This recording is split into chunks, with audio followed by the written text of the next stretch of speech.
آپ بذریعہ ٹرین لاہور سے کراچی تک کا سفر کر رہے ہیں۔ آپ کے مطلوبہ اسٹیشن 2 ہیں، ایک آغاز کا، دوسرا اختتام کا، لیکن اس سفر کے دوران آپ اور بھی بہت سے اسٹیشن پر سے گزرتے ہیں اور ان کے مناظر بھی دیکھتے ہیں، اور اگرچہ وہ آپ کے مطلوبہ نہیں ہوتے لیکن وہ آپ کے لاہور سے کراچی تک کے سفر کو جوڑنے کا سبب ہوتے ہیں۔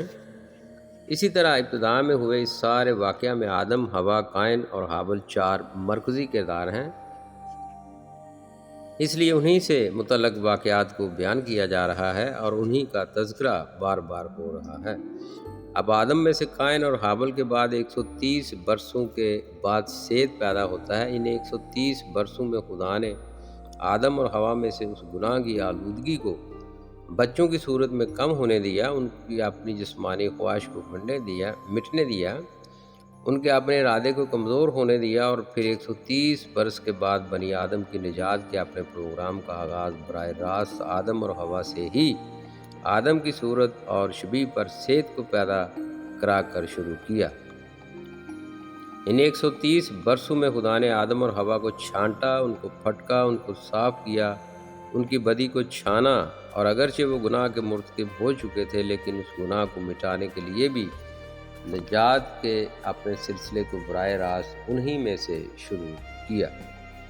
اور اس سلسلے کا پہلا انسان سیت ہوا، اور سیت ہی کے زمانہ میں لوگ یہوہ کا نام لے کر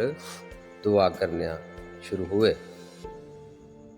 یہاں بھی ایک مثال دیتا ہوں جو آدم اور حوا میں سے 130 برسوں کے بعد سیت کے پیدا ہونے سے متعلق ہے۔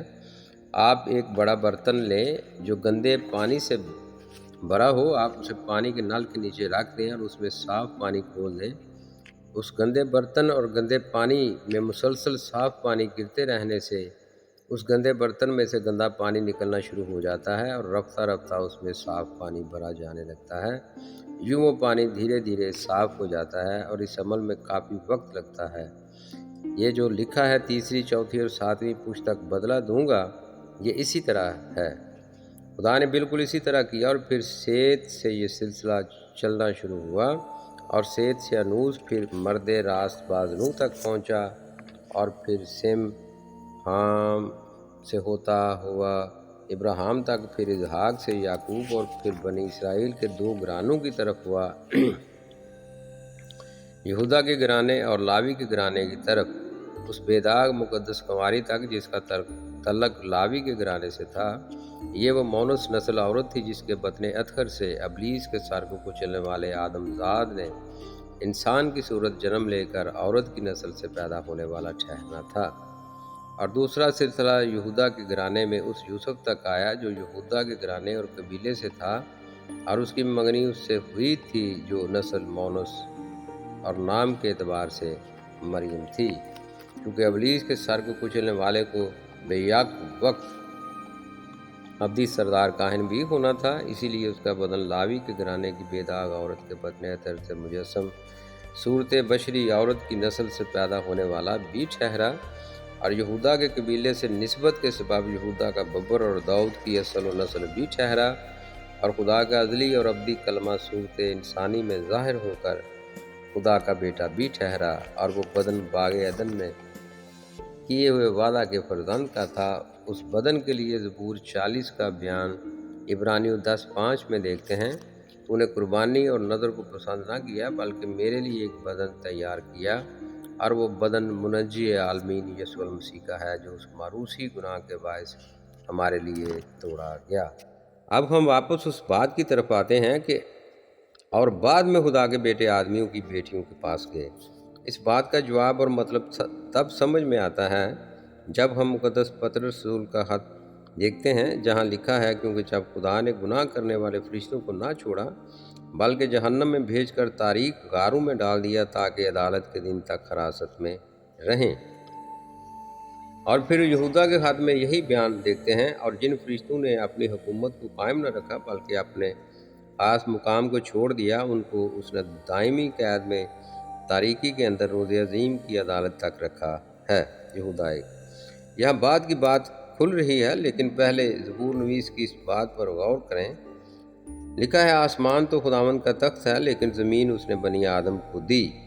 اب معاملہ یوں ہوا تھا کہ جب زمین پر انسانی آبادی بڑھنے لگی تو زمین پر گرائے ہوئے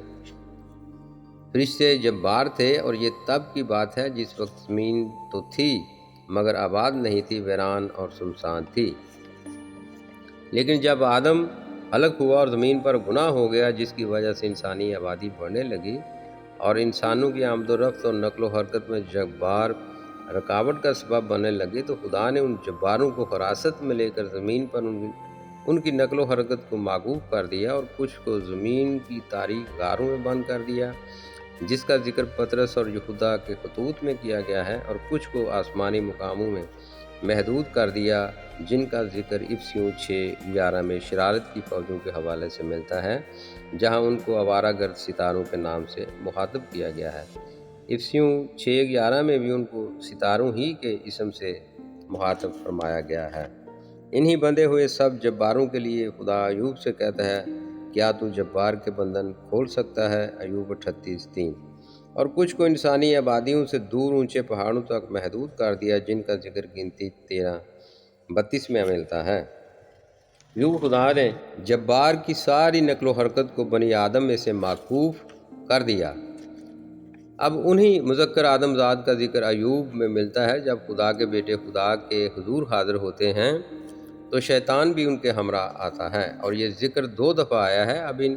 دونوں دفعہ ہی شیطان کا بیان ہے کہ زمین پر گھومتا اور سیر کرتا ہوا آیا ہوں۔ اب شیطان بھی زمین پر ہے اور خدا کے بیٹے بھی زمین پر ہیں۔ شیطان زمین پر گرایا ہوا تھا، اور آدم ذات مذکر نسل بھی زمین پر تھی۔ اگر وہ فرشتے ہوتے تو آسمان پر ہوتے۔ اس بات کو سمجھیں کہ ایوب نبی تخلیق کے ابتدائی وقت کے قریب ترین تھا، اس لیے اس کے ساتھ ابتدائی وقت کے واقعات بیان ہو رہے ہیں۔ یہ بھی بیانات شہادت دے رہے ہیں کہ جبار الگ اور خدا کے بیٹے الگ ہیں، اور ان بیٹوں میں سے ہوئی اولاد ہی سورما اور نامور تھی۔ اس اولاد کو بھی دیکھیں گے اور ان کے کارنامے بھی پڑھیں گے، لیکن پہلے ان آدم زادوں کے متعلق بات کر لوں کہ وہ مذکر نسل آدم زاد کہاں ہیں۔ تو اس کا جواب ہے کہ اگرچہ ابو البشر ایک حکم کے ساتھ غیر فانی تھا، مگر اس کی اصل مٹی تھی، اور جب تک حکم عدولی نہ ہوئی غیر فانی رہا، مگر جب گناہ کر بیٹھا تو مٹی میں لوٹ جانے کی سزا پائی۔ اسی طرح آدم کی غیر فانی یا گناہ سے پہلے کی حالت میں اس سے خدا کے ارادے سے پیدا ہوئی مذکر نسل کی اصل بھی مٹی ہی تھی، اور جب آدم گناہ آلودہ عورت کے سبب گرنے سے فانی ٹھہرا تو وہ آدم ذات بھی فانی عورتوں سے مخلوط ہونے کے سبب فانی ٹھہرے اور کامل نہ رہنے کے باعث مٹی میں لوٹ جانے کی سزا کا شکار ہوئے۔ یاد رکھیں،